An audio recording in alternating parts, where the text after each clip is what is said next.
Welcome to Coach's Corner Cab fans on this Tuesday afternoon this week with Mike in the CPAC office. So today's show, we're going to review the Clinton-Massie game and preview the Fort Recovery game. And then we'll talk about a couple former players, two present players, Gavin Layfeld and Max Ross. And then I'm going to talk about the support staff, Eric Goodwin and Kathy Bowman, who run the athletic department over in the high school. So let's go back to Clinton-Massie.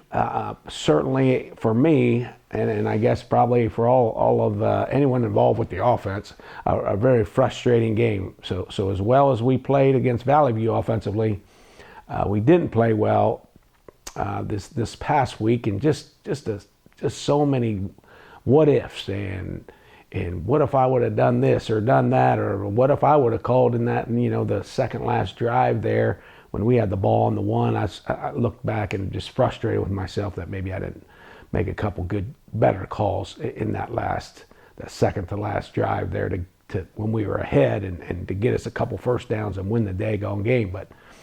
But sometimes that's what happens. We had an overthrow on a pure for sure touchdown.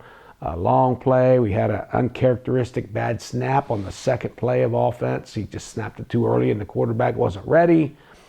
We had a couple penalties, a couple no calls, just some stuff that we just uncharacteristically did or didn't do that we just didn't play well enough. And Massie did what they do. They hogged the ball. They had 64 plays and we had 30 on the game, and part of that reason we had to 30 was because we kept putting ourselves in bad situations and didn't have enough plays, and so really frustrated. We were all frustrated, right? No, we all took our turn, whether it was me, whether it was a couple drop balls, just a bunch of stuff. And I don't fault the kids' effort or their attitude. So there was, it was more just we were all frustrated, and nobody's mad at each other or anything like that. But we're going to regroup. One of our thoughts for the year was to unite and build. So we need to build off of this and unite, keep coming together and help each other. And fortunately, it was not a league game. It was a good team that we played in Clinton-Massie. So they're a Division 4 school along with Valley View. They're in the same region. So that's kind of interesting. So anyway, frustrating loss, and we're going to regroup and get them going this week. So we played Fort Recovery this week. They are 2-0 on the year. They beat Ponitz, which is a school in Dayton, and they beat Allen East last week in a really entertaining game when you watch it. Allen East threw a halfback pass on the first play of the game after the kickoff return and scored a touchdown, and then Fort Recovery kind of took charge the rest of the first half, and then Allen East really played well the second half. So Fort Recovery defensively, just a little bit about them. Defensively, they're a 3-4 team like so many teams now. Marion, I guess, really is the standard in the 3-4 defense. Henry runs it very similar to Marion, and Fort Recovery now is running that. So lots of teams running the 3-4 defense. So 3 down linemen, 4 linebackers, 4 defensive backs, and then offensively, they're doing some different things. They have gone with some actually 3 backs at times, with 2 big fullbacks that move around in the backfield, along with a really good tailback.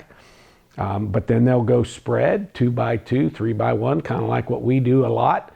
So they're mixing it up pretty well, and so they've got things going. So Wes Wenning is their new head coach this year, and he was on their state championship team. He was a good receiver, so he's a really young guy, late 20s.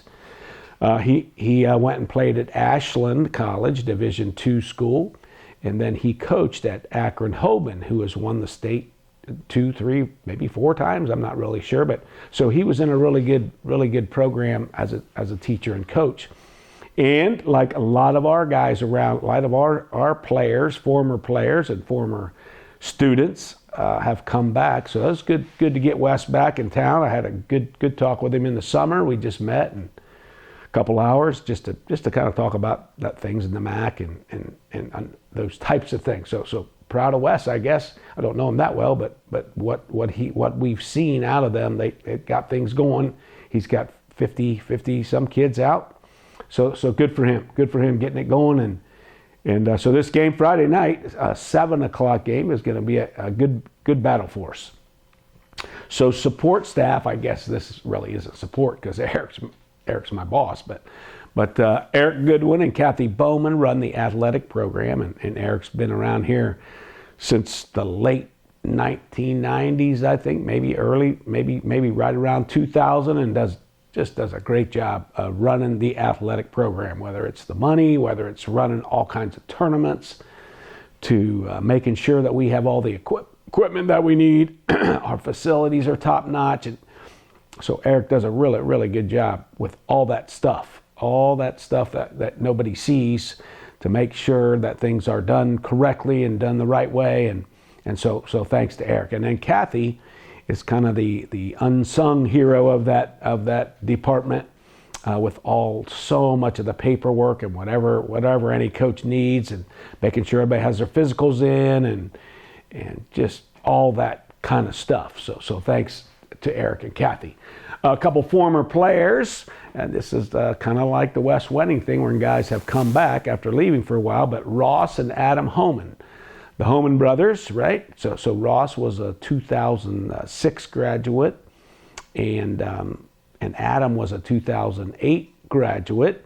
They both went to Ohio State, played at Ohio State, and had Ross was one of the, maybe, if not arguably, the best player we've ever had here at Coldwater, and was a 3-year starter, I think, at Ohio State on some really, really good teams. Adam followed Ross and was a fullback special teams guy.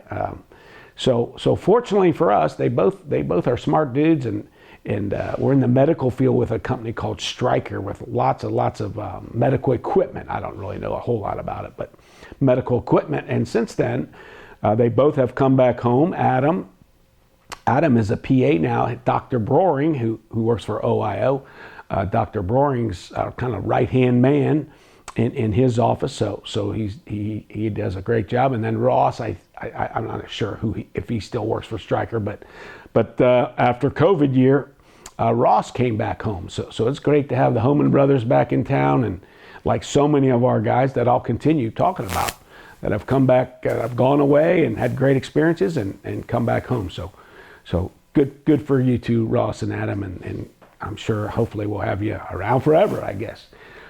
And then finally, two players that I want to talk about. Gavin Layfeld is number 13 and Max Ross number 20. So Gavin is a receiver and defensive back for us. I guess unfortunately for him, he doesn't get to play as much as I'm sure he would like to, but he's one of those role guys that helps us with scout teams and has a great attitude. Just a positive guy, likes being part of the program. And his brother Brady was a really good player for us last year, and Gavin plays basketball also in a similar type role, and so proud of Gavin, the way he just hangs in there and does his thing and has a great attitude, great student. So good for Gavin. And then Max Ross, number 20, is also a receiver and defensive back for us, and he's been our one of our starting wideouts so far this season, and plays also corner. And we have about 4 guys that are sharing those 2 spots. So Max is getting a lot of good playing time, and very similar to Gavin in their personalities. Pretty quiet guys that are good, really good team guys that just do what you ask them to do, and give great effort, and maybe not the most talented physically as other players, but just do their job. And Max is a football track guy. Gavin is a football basketball guy. So kudos to those two for being great teammates and just good team guys. So For Recovery is coming to town. This is a really, really unique situation. I guess people are not going to see me there. My son is getting married on Saturday in Cleveland, and I feel like I just can't miss the Friday night stuff that goes on. And so the other coaches are going to take over, and it'll seamlessly look like I'm won't really notice me, maybe not there, hopefully not, that they do a great job like I know they will. And so Mark Bruns is going to kind of be the Obviously, he'll do his normal defensive stuff and make some of those major decisions if they need to be made. And then Corey's going to call the plays, and he and I, kind of have done that the last several years, along with Jack Himmelgarn and Joe and Zach are kind of our run specialist guys. So they will suggest a bunch of the run stuff, and Corey and Jack will handle the pass, and Corey will actually call the play. So everybody else will do what everybody position-wise will do what they always do. And so that'll be interesting. I told the kids this is the second game I've missed since 4th grade, so it's over 50 years of either playing or coaching. And I missed a game for a medical issue with my wife and I long time ago that when I was an assistant coach. So it's hard for me to miss a game, but family first, and happy for Brady and Hannah getting married on Saturday. So Friday night, Fort Recovery, 7 p.m.